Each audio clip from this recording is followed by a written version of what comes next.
Hey everyone, welcome back to शिनिश्वा swing steps, जहां हम सीखते हैं गर्ल्स के लिए यूनिक और ब्यूटीफुल डिजाइन्स के टॉप्स बनाना। आज के वीडियो में हम बनाने जा रहे हैं ये एलिगेंट रगलान स्लीव टॉप, वो भी बहुत ही आसान तरीके से। इस टॉप को बनाने के लिए मैंने यहाँ पर सिर्फ 2 मीटर का शिमर का फैब्रिक लिया हुआ है और मेरा ये जो शिमर फैब्रिक है इसके जो पन्ने की चौड़ाई है वो सिर्फ यहाँ पर 42 इंचेस है। साथ ही में ये जो मेरा फैब्रिक है ये थोड़ा ट्रांसपेरेंट भी है, इसलिए यहाँ पर मैं अपने टॉपर में लाइनिंग अटैच करूंगी, जिसके लिए मैंने 1 मीटर का सैटिन फैब्रिक भी लिया हुआ है। यहाँ पर हमारे टॉप का जो पैटर्न है वो रगलान स्लीव वाला पैटर्न है और यहाँ पे मैं अपनी रगलान स्लीव्स में नेट भी अटैच करूंगी, इसलिए मैंने 1/2 मीटर सीक्वेंट नेट फैब्रिक भी लेके रखी हुई है। तो अब हमने 1/2 मीटर अपनी नेट फैब्रिक, 1.5 मीटर हमारा सैटिन फैब्रिक और 2 मीटर हमने अपना मेन फैब्रिक लिया हुआ है इस टॉप को बनाने के लिए। रगलान स्लीव टॉप के लिए यहाँ पर मैंने पेपर कटिंग की हुई है, जिसका वीडियो मैंने पहले ही अपलोड किया हुआ है, जिसमें कि पेपर पैटर्न पर हमने रगलान स्लीव टॉप को डिटेल्ड में समझा था। आपको यहाँ पर ऊपर आई कार्ड और नीचे डिस्क्रिप्शन में वीडियो का लिंक मिल जाएगा, जिससे कि आप वीडियो को देख के आसानी से अपने रगलान स्लीव्स बना पाएंगी। तो पहले वाले वीडियो से यहाँ पे आपको इसके मेजरमेंट्स क्लियर हो जाएंगे। यहाँ पे हमने अपने पैटर्न में कोई चेंज नहीं किया है। अभी मैंने अपने शिमर वाले मेन फैब्रिक को डबल फोल्ड में यहाँ पे बिछा रखा है और मैं अब इसमें 1 फोल्ड और कर दूंगी, जिससे कि हमारा जो फैब्रिक है वो यहाँ पर 4 फोल्ड में हो जाएगा। फोल्ड करने के बाद यहाँ पर जो फैब्रिक का फोल्डेड साइड है वो मैंने अपनी साइड की ओर रखा है और जो ओपन साइड है वो मैंने इस तरफ रखा हुआ है। अभी मैंने आपको जो अपने टॉप का पेपर पैटर्न दिखाया था उसी को मुझे अपने फैब्रिक पे अच्छे से सेट करके रखना है और फैब्रिक की जो फोल्डेड साइड है उसको मैंने अपने पेपर पैटर्न की नेक साइड की ओर रखा हुआ है। अब मैं यहाँ पर अपना जो पेपर पैटर्न है उसमें एक छोटा सा चेंज करूंगी, जो कि इसकी लेंथ के लिए होगा। यहाँ पर जो मेरा टॉप होगा वो पेपर पैटर्न की लेंथ से थोड़ा लंबा होगा। पेपर पैटर्न में जो टॉप की लेंथ आ रही है वो 19 यानी कि 19 इंच पर आ रही है और अभी जो मुझे टॉप की लेंथ चाहिए वो 23 इंचेस पे चाहिए, क्योंकि रेडी होने पर 22 इंचेस रह जाएगी, इसलिए यहाँ पर मैं 23 इंचेस पे अपनी एक मार्किंग करके ले लूंगी और साथ ही जो मेरी मार्किंग है उस पर एक स्ट्रेट लाइन ड्रॉ करके भी ले लूंगी। अभी हमारे टॉप की बॉडी की बेसिक मार्किंग कंप्लीट हो गई है। अब हम इस पर सिंपली कटिंग करेंगे। तो हमारी यहाँ पर जो कटिंग होगी वो यहाँ पर पेपर पैटर्न के अकॉर्डिंग ही होगी। हमारा सिर्फ यहाँ पर एक ही चेंज रहेगा, जो कि इसकी लेंथ के लिए ही रहेगा। इसके बाद बाकी की जो कटिंग है वो हमें एज इट इज ही करके ले लेनी है और इसी के साथ यहाँ पर हमारी मेन फैब्रिक पर कटिंग कंप्लीट हो गई है। अब हम इसी पेपर पैटर्न की हेल्प से अपने अस्तर पे भी कटिंग करके ले लेंगे। यहाँ पर हमने अस्तर को उसी तरीके से फोल्ड किया हुआ है जिस तरीके से हमने अपने मेन पैटर्न को फोल्ड किया था। अस्तर का फैब्रिक भी हमारा यहाँ पर 4 फोल्ड्स में ही है। अभी हमें अपने सैटिन फैब्रिक पे अपना पेपर पैटर्न भी सेट करके ले लेना है और फिर से फोल्डेड साइड को हमें नेक साइड की ओर रखना है। यहाँ पर मुझे अपने जो सैटिन फैब्रिक है उसकी जो लेंथ है वो अपने मेन पैटर्न के बराबर रखनी थी, लेकिन यहाँ पर इसकी जो लेंथ है वो हमारी कम पड़ गई है। तो यहाँ पर हम इसकी लेंथ को एडजस्ट करने के लिए नीचे की साइड की ओर को हम यहाँ पर एक्स्ट्रा में पट्टी लगा के लेंगे। अभी मैंने पेपर पैटर्न के अकॉर्डिंग अपने सैटिन फैब्रिक में भी कटिंग करके ले लिया है और अब हम बात करें अस्तर की फैब्रिक की लेंथ की, तो यहाँ पर ये सिर्फ हमारी 20 इंच को आ रही है, इसलिए अब हमारी जो नीचे की साइड की पट्टी होगी वो लगभग 3 इंच और चौड़ी होगी। और यहाँ पर मैंने अपने अस्तर के टॉप के लिए एक्स्ट्रा जो 3 इंच की पट्टी है उसे कट करके ले लिया है। अब हमें अपनी इस पट्टी को अपने टॉप का जो बॉटम है उसमें अटैच करना होगा। तो उसके लिए हमें यहाँ पे अपने टॉप की राइट साइड और पट्टी की राइट साइड को दोनों को अंदर की साइड की ओर मुंह करते हुए रख के एक सिलाई दे देनी है। फिर उसके बाद इसको राइट साइड की ओर टर्न करके ले लेना है और इसी तरीके से अस्तर के बैक पैनल में भी हमें अपनी इस एक्स्ट्रा पट्टी को अटैच कर लेना है। मेन फैब्रिक और अस्तर के फैब्रिक पर अपने टॉपर की कटिंग कर लेने के बाद अब हम आगे बढ़ते हैं स्लीव्स कटिंग की ओर। यहाँ पर हमारा स्लीव्स का भी पहले से ही पेपर पैटर्न पे ड्राफ्ट तैयार है, जिसका मेजरमेंट भी आपको उसी वीडियो में क्लियर हो जाएगा। यहाँ पर हम अपनी स्लीव्स ड्राफ्टिंग में एक छोटा सा चेंज करेंगे। यहाँ पर स्लीव्स का जो आर्म होल वाला पॉइंट है यहाँ से हम स्लीव्स के 2 पार्ट्स कर देंगे। लेंगे। आर्म होल वाले पॉइंट से हमें नीचे की ओर 1.5 यानी कि 1.5 इंच की एक मार्किंग कर लेनी है। फिर इसी पॉइंट से होते हुए हमें हाफ राउंड यानी कि एक यू शेप दे देना है। यहाँ पर अगर आप चाहे तो यू शेप भी दे सकती है और अगर आप चाहे तो एक स्ट्रेट लाइन भी ड्रॉ कर सकती है। अब यहाँ पर हमारी स्लीव्स के 2 पार्ट्स हो गए हैं। तो ये जो ऊपर वाला पार्ट है उसे हमें अपने नेट वाले फैब्रिक पर कट करना है और ये जो नीचे वाला हिस्सा है इसे हम अपने शिमर वाले फैब्रिक पर कट करके लेंगे। अपनी यू शेप मार्किंग के नीचे की ओर आधा इंच के मार्जिन पे मैंने एक और यू शेप ड्रॉ करके ले लिया है जिसपे मुझे अपनी कटिंग करनी है। और इस तरीके से कटिंग के बाद हमारी स्लीव्स के 2 पार्ट्स हो गए हैं। रगलान स्लीव्स का ऊपर वाला हिस्सा कट करने के लिए मैंने अपने नेट फैब्रिक को 4 फोल्ड में बिछा के लिया हुआ है। अभी हमने जो पेपर पैटर्न पे अपना जो पहला पार्ट तैयार किया था नेट वाला उसको हमें कुछ इस तरीके से सेट कर देना है और इसी के बाद हम इसी की शेप में अपने नेट फैब्रिक पर कटिंग करके ले लेंगे। इस पैटर्न के लिए मैंने यहाँ पर नेट का एक छोटा सा टुकड़ा ही काम में लिया है। आप भी आपके पास पड़े हुए किसी भी नेट के टुकड़े को इस तरीके से पैटर्न में यूज कर सकती है। नेट वाला पार्ट हमारा कट हो चुका है और ये कट हो जाने के बाद हमारा कुछ इस तरीके से हार्ट का शेप दे देगा। नेट फैब्रिक हमारा यहाँ पर 4 फोल्ड में था इसलिए हमें यहाँ पर 2 हार्ट की शेप मिली है। अब हमें अपने हार्ट की नीचे वाली शेप की कटिंग करनी है इसलिए यहाँ पर मैंने अपने बचे हुए शिमर फैब्रिक को 4 फोल्ड कर दिया है और ये जो स्लीव्स का हमने सेकंड पार्ट कट किया था उसको भी हम इस तरीके से यहाँ पर अच्छे से सेट कर लेंगे। सेकंड पार्ट सेट करने के साथ ही यहाँ पर एक छोटा सा और चेंजेस रहेगा। तरीके से हमने अपने टॉप में लेंथ बढ़ाई थी सेम उसी तरीके से यहाँ हमें अपनी स्लीव्स में भी लेंथ बढ़ानी है। यहाँ पर हमारे जो पेपर पैटर्न की लेंथ है वो यहाँ पे 9 इंचेस आ रही है और मुझे जो अपने सेकंड पार्ट की लेंथ चाहिए वो मुझे यहाँ पे 13 इंचेस चाहिए इसलिए यहाँ पर मैं 14 इंचेस पे अपनी मार्किंग करके ले लूंगी और टॉप की तरह ही मैंने यहाँ पे अपनी स्लीव्स की लेंथ भी बढ़ा दी है। अभी हम अपने सेकंड पार्ट पर भी पेपर पैटर्न के अकॉर्डिंग ही कटिंग करके ले लेंगे और यहाँ पे हमारी सेकंड वाले पार्ट की भी कटिंग कंप्लीट हो गई है। कटिंग के बाद हमारा जो सेकंड पार्ट है उसका लुक कुछ इस तरीके से आया है और अब हम जब इसमें अपनी नेट वाला पार्ट अटैच करेंगे तो ये कम्प्लीटली कुछ इस तरीके से नजर आएगा। अब आपको जैसे कि पहले बताया गया था यहाँ पे हमारा जो अस्तर का फैब्रिक था उसमें हमारी जो लेंथ कम पड़ रही थी उसमें हमने आधा इंच का मार्जिन देते हुए अपनी एक्स्ट्रा की जो पट्टी है उसको अटैच करते हुए ले लिया है। इसके बाद यहाँ पर मैंने अपने अस्तर फैब्रिक को और मेन फैब्रिक को आपस में पिन अप कर दिया है। अभी मैं सबसे पहले इसकी बॉटम साइड से एक स्टिचिंग लगा दूंगी फिर इसको राइट साइड की ओर टर्न करते हुए इसके नेक को और फिर आर्म होल को और इसके बाद साइड्स को मैं आपस में सिल दूंगी। और यहाँ पे मैंने अपने टॉप को राइट साइड की ओर पलट के ले लिया है और साथ ही मैंने इसके आर्म होल को नेक को और साइड्स को भी फिनिश कर दिया है। अपने टॉप की बॉडी बनाने के बाद अब हमें अपनी स्लीव्स की भी फिनिशिंग करके ले लेना है यहाँ पर। तो इसके लिए हमें अपने शिमर फैब्रिक को और जो नेट फैब्रिक है उसको आपस में इस तरीके से ओवरलैप करते हुए सेट कर देना है। अभी इसकी जो राइट साइड है वो ऊपर की साइड की ओर है।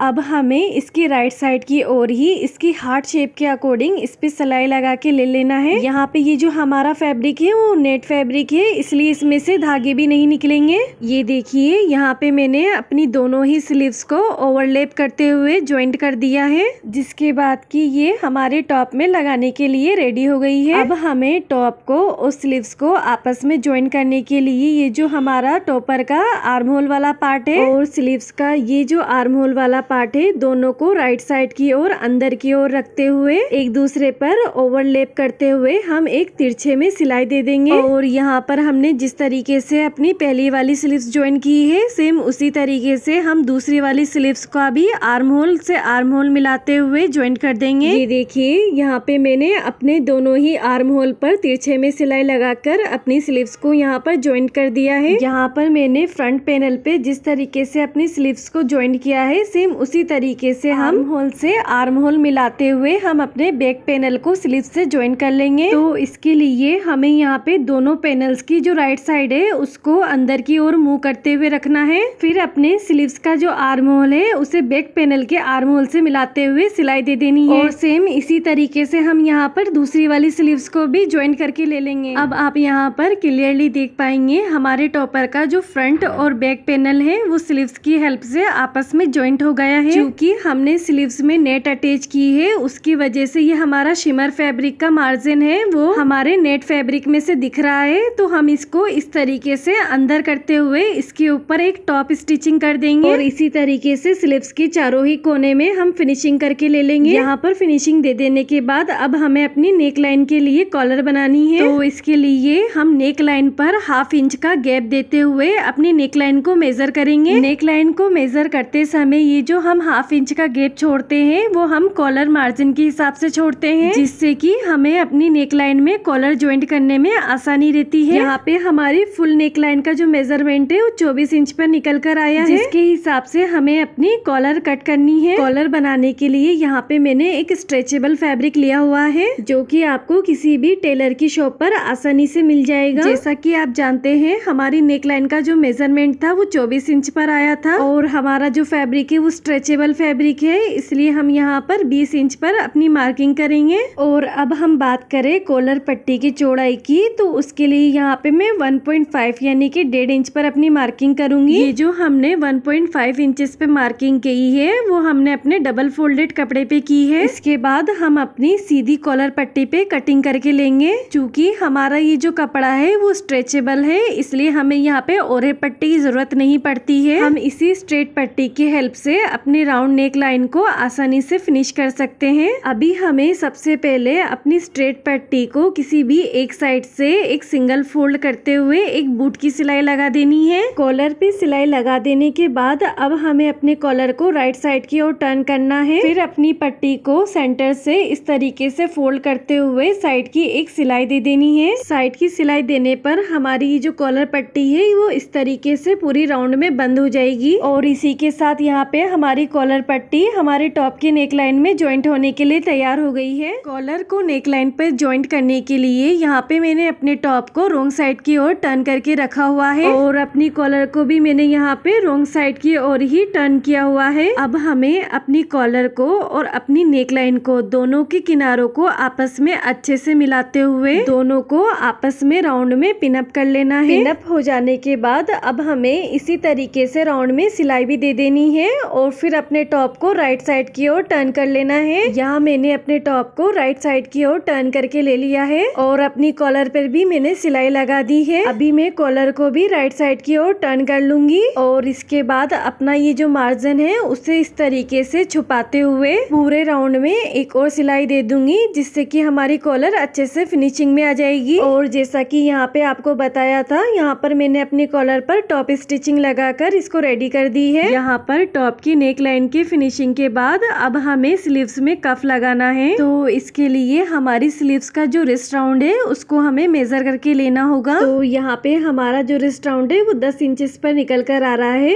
अब इस रिस्ट राउंड कफ के लिए हम नेक लाइन निकल जाने के बाद जो बचा हुआ कपड़ा है उसको अच्छे से बिछा लेंगे। फिर इसको इस तरीके से हाफ में फोल्ड कर देंगे। इसके बाद हमारा यहाँ पे रिस्ट राउंड आया था 10 इंच, तो यहाँ पे हम 8 इंच पर अपनी मार्किंग करेंगे। यहाँ पे हमने अपने रिस्ट राउंड से 2 इंच साइज कम लिया है क्योंकि ये हमारा स्ट्रेचेबल फैब्रिक है। अब अपने मेजरमेंट पर मैं यहाँ पर अच्छे से मार्किंग करके ले लूंगी और फिर इसी मार्किंग के आगे की ओर मैं अपनी दूसरी वाली स्लीव्स के कफ के लिए भी मार्किंग कर लूंगी। कफ की लेंथ के मेजरमेंट के बाद यहाँ पे मैं आपको कफ की विड्थ भी बता देती हूँ। तो इसका मेजरमेंट यहाँ पे हमारा 4 इंचेस आ रहा है और हमारा जो फैब्रिक यहाँ पर है वो अभी डबल फोल्ड में है। अपनी कफ की मार्किंग कर देने के बाद सिंपली अब हम अपनी मार्किंग पर कटिंग करेंगे। कटिंग हो जाने के बाद हमारा कफ का ये जो खुला वाला हिस्सा है उसे हमें अपनी स्लीव्स की राइट साइड की ओर रिस्ट राउंड पर रखते हुए ऊपर की ओर से एक टॉप स्टिचिंग दे देनी है। फिर उसके बाद हमें अपने कफ को इस तरीके से राइट साइड की ओर टर्न कर देना है। जैसा कि आपको बताया था यहाँ पे मैंने अपनी टॉप स्टिचिंग लगा के ले ली है, जिससे कि जो कफ है वो हमारे स्लीव्स के रिस्ट राउंड से अटैच हो गया है। अभी हमने अपने टॉपर की दोनों ही स्लीव्स में कफ ज्वाइन कर दिए हैं। साथ ही हमने यहाँ पर नेक लाइन को फिनिश करने के लिए कॉलर भी ज्वाइंट कर दी है। अब बारी आती है हमारे टॉप के बॉटम में बेल्ट लगाने की। तो यहाँ पे हमें बेल्ट लगाने से पहले अपने टॉप का जो बॉटम है उसको मेजर करना होगा। मैं अपने टॉप के बॉटम को राउंड में नहीं बल्कि स्ट्रेट में मेजर कर रही हूँ। तो स्ट्रेट में मेजर करने पर यहाँ पर मेरा साइज 25 इंच पर आया है। यहाँ पर जो मैं अपने बेल्ट का पैटर्न बनाऊंगी उसको मैं सेम अपने कफ पैटर्न की तरह ही बनाऊंगी। और साथ ही हमें यहाँ पे अपने फ्रंट पैनल और बैक पैनल दोनों के लिए अलग अलग बेल्ट रेडी करनी है। कॉलर और कफ को निकाल देने के बाद अब ये जो हमारा बचा हुआ फैब्रिक है इसमें से हम अपनी बेल्ट निकालेंगे। अभी हम सबसे पहले इसकी विड्थ देख लेंगे। तो ये यहाँ पे हमारी 9 इंच पर आ रही है और जो इसकी लेंथ है वो हमारी लगभग 21 इंच पर आ रही है। बेल्ट बनाने से पहले ये जो हमारा एक्स्ट्रा का फैब्रिक है उससे यहाँ पे कट करके इसको यहाँ से रिमूव कर देंगे। इसके बाद हमारा ये जो फैब्रिक बचा है उसको इस तरीके से विड्थ वाइज एकदम सेंटर से फोल्ड कर देना है। फिर इसको सेंटर से ही कट करते हुए इसके 2 पार्ट्स कर लेना है, फ्रंट और बैक पैनल के लिए। अब हम अपनी इस बेल्ट पट्टी को एक बार और विड्थ वाइज फोल्ड कर देंगे और फिर से यहाँ पे इसकी विड्थ को मेजर करेंगे। तो यहाँ पे हमारी रेडी बेल्ट पट्टी की जो चौड़ाई है वो हमारी लमसम 1.5 इंच पर आएगी। बेल्ट पट्टी को ज्वाइंट करने के लिए यहाँ पे मैंने अपने टॉप को बिछा के रख दिया है और जैसा कि आपको पहले ही बताया था जिस तरीके से हमने अपने कफ ज्वाइंट किए हैं उसी तरीके से यहाँ हमें अपनी बेल्ट पट्टी ज्वाइंट करके लेनी है। तो इसके लिए भी यहाँ पे हमें अपने टॉप के राइट साइड में अपनी बेल्ट पट्टी को इस तरीके से स्ट्रेच करते हुए एक सीधी सिलाई दे देनी है। फिर उसको इस तरीके से पलटते हुए राइट साइड की ओर टर्न कर देना है। और यहाँ पे मैंने अपनी दोनों ही पैनल्स के बॉटम में अपनी बेल्ट पट्टी को ज्वाइंट करके ले लिया है। यहाँ पे जो बेल्ट पट्टी की चौड़ाई थी वो हमारी 2 इंच थी, लेकिन इसमें मैंने आधा इंच सिलाई मार्जिन में दबा दिया है। तो 1.5 इंच की हमारी यहाँ पर बेल्ट पट्टी रेडी हुई है। बेल्ट पट्टी लगा देने के बाद हमारा आखिरी काम फिटिंग देने का बचता है। तो यहाँ आप आपके साइज के अकॉर्डिंग आपकी फिटिंग की सिलाई लगा दीजिएगा। और इसी के साथ यहाँ पे हमारा टॉप बनके रेडी हो गया है। आपको ये टॉप कैसा लगा मुझे कमेंट करके बताइए। और इसी तरीके के यूनिक और ब्यूटीफुल टॉप डिजाइन्स के लिए हमारे चैनल के साथ जुड़े रहिए। अब हम मिलेंगे अपने नेक्स्ट वीडियो में एक नए टॉप डिजाइन के साथ। तब तक के लिए बाय बाय।